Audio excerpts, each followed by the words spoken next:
Hey guys, what's going on? Steven back again, and I'm back with another 40k video from Major Kill. And the topic for today's video is the Shattered Legions Explained, the survivors of the Drop Site Massacre. What a horrific event. Your chapter with who you think is your ally chapters fighting against traitors, only for your allies to become traitors themselves, surrounded by the enemy. So I'm not sure what the Shattered Legions are, so I'm very curious. Is that like whoever survived, whoever was left, just kind of formed a new legion? But wouldn't they just kind of get recycled back into their original chapters? I don't know. I'm curious. So let's let them explain, shall we? Here we go.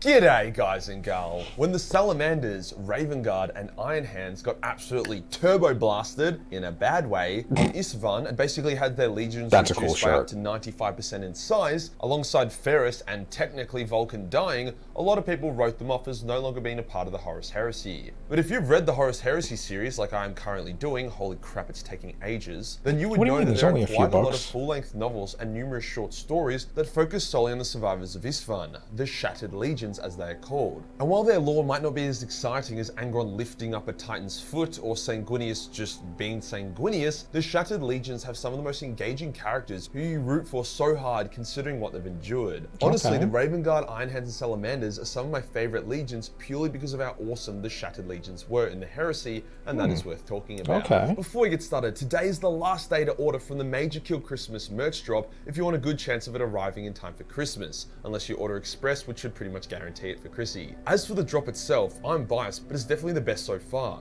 featuring 4 unique designs in both singlet and t-shirt form, such as this Flesh is Weak design, quite thematic for the video, as well as the Midnight Clad design, which is actually sold out in t-shirt form, but we still have a handful of singlets. Then there's the Nothing to Lose design, which is metal as fuck, as well as the Sacrifice design, for those of you that like to lament. On top of this, we also have the iconic Hoodie V2, pretty cool shirts, not gonna lie. Electric red embroidery on the breast, as well as the minimalist Icon designs on the sleeve. I know it's getting cold for most of you guys and gals out there, so it's a great time to pick up a new hoodie. To get really fucking wearing this shirt, the next 200 orders over $100 Australian in value will also get a free fucking Santa hat valued at $20. The sale will continue into next week, but any orders from then on probably won't make it in time for Christmas. So this is it. For those that don't really care about the Christmas deadline, then play on. Link is below. Today we'll go over what happened to the Shattered Legions, discussing the fate of the main groups of survivors from Isstvan, as well as what their overall impact on the Horus Heresy was after their decimation.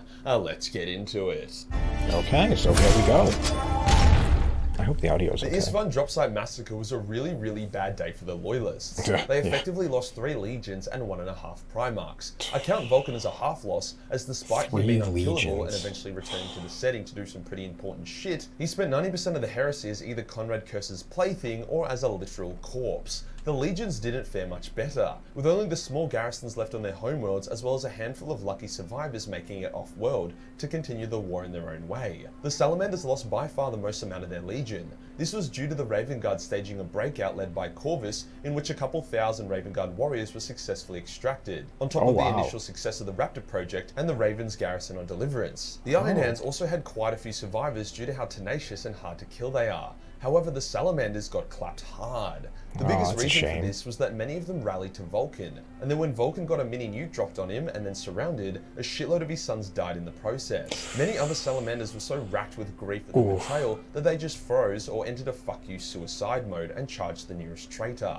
The cold logic of the Iron Hands allowed them to avoid this same fate, whilst the Raven Guard rallying to Corvus actually paid off. Regardless, pockets of survivors from each of the 3 legions joined up, jumped in whatever aircraft was available to them, and flew into orbit. It was actually wildly lucky for anyone that went on to survive the massacre, as they had to get through multiple layers of death. First was actually surviving the initial charge against Horus, Mortarion, Fulgrim, and Angron. Then it was surviving getting spit roasted when the Night Lords, Alpha Legion, Iron Warriors, and Wordbearers opened fire from behind. Then it was getting to a Stormbirder and surviving all the anti-air guns that were shooting them out of the sky. And yet surviving the space battles that were going really poorly for the Loyalists, long enough to reach a ship capable of warp travel. Then that ship had to get to the warp jump point and actually escape. So anyone that actually managed to do this was already a fucking legend in their own right. To survive all that, a list of the most famous groups of Shattered survivors, the ones that did the cool shit, I want to make a point that I don't actually consider Corvus and the Raven Guard that escaped with him as part of the Shattered Legions. More so, it's the various groups of survivors made up of the Iron Hands, Salamanders, and Raven Guard. Corvus was still Legion, just very diminished. The first group was a small but deadly group of elites led by the Salamander Pyre Captain, basically the first captain of the Salamanders, Artellus Numion. This is the guy that made the Vulcanese thing a thing. With him, he had a small cadre of Raven Guard, including a Raven Guard Librarian, Iron Hands, and Salamanders. After some successful ambushes against traitor forces, they took upon a mission against the Wordbearers to prevent them from claiming the Fulgurite Spear, a shard of the Emperor's psychic might that had the power to kill a Primarch, notably Vulcan, if used It's actually kind of cool seeing like different chapters just kind of power within it and turn it into a weapon come together to form one chapter. Primarchs. The Loyalists wanted them not to do that. After teaming up with John Grammaticus, Numion and his men fought a bitter guerrilla war against the Wordbearers, and despite killing many more than they lost, the Loyalists were killed one by one, and the Fulgurite was stolen away by John Grammaticus. His mission being to deliver it to Conrad, who would then use it to permanently kill Vulcan. Numion was left to die, bleeding out. But he survived, only to be captured by the Wordbearers who tortured the shit out of him. Eventually, he was saved by the Ultramarines and brought to Macragge, where he reunited with the 66 Salamanders that had made their way to Macragge also. Vulcan, just having I like how it went up and down and up and down. He was bleeding, left to die, but he survived when he got captured by the Wordbearers. But he was saved by Ultramarines. Killing him. Numion and his men decided to take Vulcan to Nocturne to either try give him a proper burial or to resurrect him. They were really hoping on the latter, but Chaos was being a massive asshole and sent demons, Death Guard, and Wordbearers to try stop them. I mean, fuck, even Magnus the Red popped in and said hello to Numion, but more so as an ally because he loved his brother Vulcan rather than an enemy. Eventually, these Salamanders fight through the Ruin Storm and get to Nocturne, where they need to fight another army of traitors before finally their mission is complete. However, after burying Vulcan, the Primarch did not rise. Numion had believed with all of his heart that upon his mission's end, Vulcan would return, so he was shattered. However, he remembered something Magnus said. If he wanted Vulcan to return, he would have to make the ultimate sacrifice. Hence, Numion jumped into a volcano, triggering Vulcan's resurrection. So off the bat, Shattered Legion Group 1 revived Vulcan, who would then go on to save Terra, so not bad. The next group were a ruthless bunch, led by the Iron Hand Shadrach Medusan. Shadrach was ambitious. Dude didn't want to just ambush isolated traitor ships, he wanted to kill all the traitor Primarchs. First, he tried to ambush Horus with a squad of White Scar assassins. However, Horus sent other warriors in his stead. Then he got a squad of gunships, the Turbo Blast Mortarion, Horus, and Fulgrim during their meeting, almost killing all three Primarchs. Medusan would then get impersonated by Almarius to rid the Alpha Legion of a large chunk of its loyalist elements, whilst the real Medusan would continue to fight on, having amassed the huge army of Shattered Legionnaires. However, his rage and bitterness would get the better of him, eventually causing him to take on a traitor fleet a lot bigger than his own, which in turn then caused him to get captured and then executed. Damn man, bit of a buzzkill ending to such a badass. Probably the most controversial Shattered Legion force, we now have the Iron Hands, Salamanders, and Raven Guard led by Atticus, who would make up the protagonists of the book Damnation of Pythos, which is widely considered to be the most pointless, skippable Horus Heresy book in the entire series. I actually quite liked it though.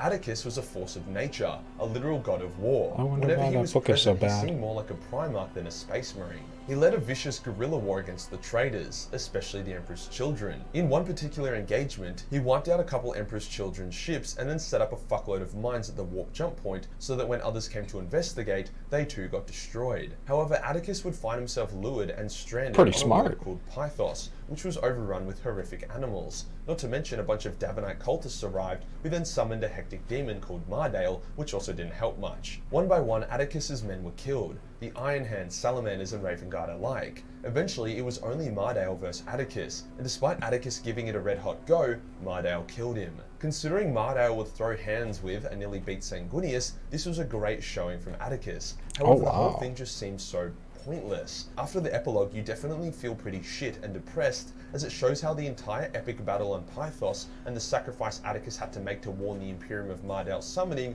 was just a minor blimp on the radar compared to the Goliath of the Horus Heresy. But the real shattered boys you've been waiting for are none other than the Iron Hands force that also included the Raven Guard Nakonai Sharakin, one of the most badass warriors in the entire Heresy, who managed to kill Lucius the Eternal, and also once squared up to Alfarius and was like, "Let's fucking go, bitch." Not to mention he also shot Fulgrim in the head with a sniper rifle, a shot that should have killed him, but didn't, as Slaanesh was full gargling his dick by that point. The Nakonai and friends would travel from world to world, completing missions in style. It was they who stole the key to breaking the Traitors' communication network. It was they who interrupted Fulgrim's ascension to demonhood, inadvertently saving Perturabo's life in the process. And it was they who claimed the Magna Mater for the Loyalists. The Magna Mater being the blueprint to basically create the Primaris Marines. So Nakonai Sharakin is responsible for low-key saving that's how the galaxy Primaris in the Marines got setting. started. It's actually implied that Nakonai is still alive in the setting, as he froze himself alongside the Magna Mater, with the Loyalists retrieving it and the device Nakonai. So he's still alive. It's actually currently in Belsarius Claw's flagship. Man, I would really want to see Nakonai in the current setting. If he was to permanently kill Lucius, I would literally jizz my pants. That would be the grudge match of the Millennium. That'd be kind of interesting. Other lesser-known Shadow Legion forces include when the Iron Hands, led by Ortek Moore, raided a World Eater recruitment world, stole their gene tech, and then blew it up. Then there was another time a Salamander force helped the Imperial Army and Loyalist Titans to reclaim Beta Garmin from the Emperor's Children and Legio Mortis, which was the Traitors' most powerful Titan Legion. Then there was the time a small force of Raven Guard were able to basically blockade Barbarus and prevented the Death Guard from receiving more reinforcements for the rest of the Heresy. Not to mention the Iron Hand zombie ship, made up of Tech Heresy Iron Hands, who were actually undead robots and would attack traitor ships, massacring all enemies aboard. The advantage the Shadow Legions had was how scattered and focused they were. Most of them were deep in enemy lines and made up of the most resourceful elite warriors from those legions, as who else could survive the drop site massacre? I was impressed with how happy GW was to kill off the Shattered Legion characters. They were all so well written, and you'd think with how decimated the legions were, GW would show mercy, but nope. It actually hurt to read about each and every shattered death, as you could really feel how that's kind of a shame, so they all didn't make it. So overall, did the Shadow Legions actually have an impact? I would say yes. Yeah, some of them sound like they did. The Traitors' supply routes and reinforcements, forcing Horus to rush to Terra, the thousands and thousands of dead Traitor Astartes, the Primaris Marines, and Lucius getting clapped like a dog were all pretty awesome things that the Shadow Legions are responsible for. Yeah, so I mean, they weren't just a waste. If you enjoyed the video and you want to support the channel, then pick up the Major Guild Christmas merch. This is the last chance to order to probably get it by Christmas. The next 200 orders, over 100... Okay, so there we go. The Shattered Legions explained. It's actually pretty cool. So yeah, it sounds like they did have a impact on the story. You know, it looks like they just weren't, you know, just kind of wasted. You know, yes, they caused some, you know, some trouble here and there and stuff like that. Disrupted supply lines, you know, ambushes, and you know, taking out troops and ships and all that stuff. So they caused, you know, a little bit of chaos against chaos. But yeah, all the legions sound very cool, and I like how that was you know, it was all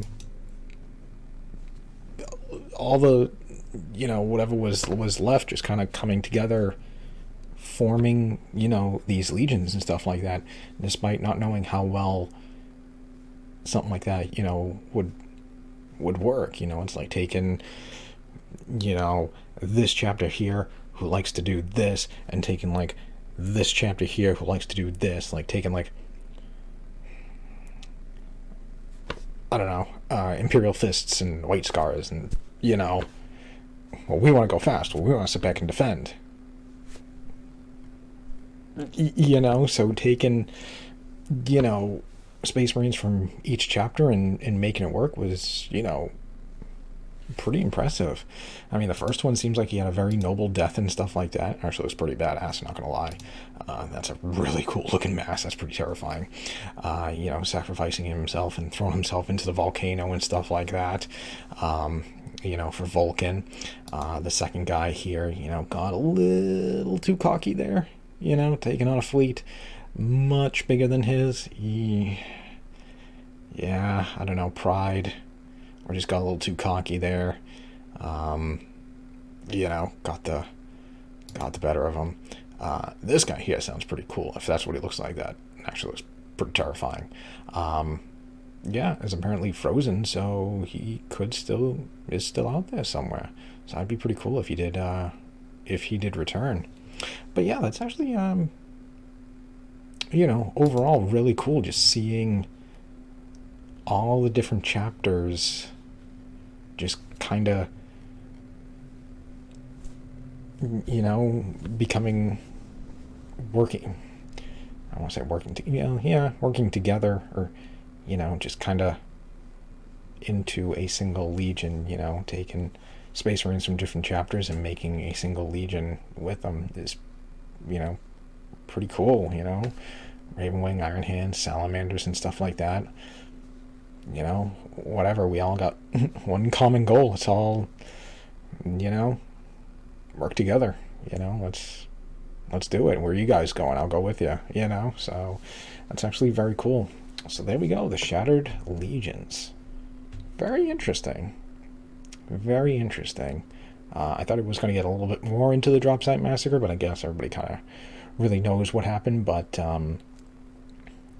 yeah, I mean, to survive that, like he was saying in the beginning, going through traitors in the front, traitors in the back, everybody's shooting at you, running over the dead, trying to get to a ship, trying to get out of there because you got all the anti-air and stuff like that firing at you. Then you got to get to the to the jump point while avoiding all the space battles going on.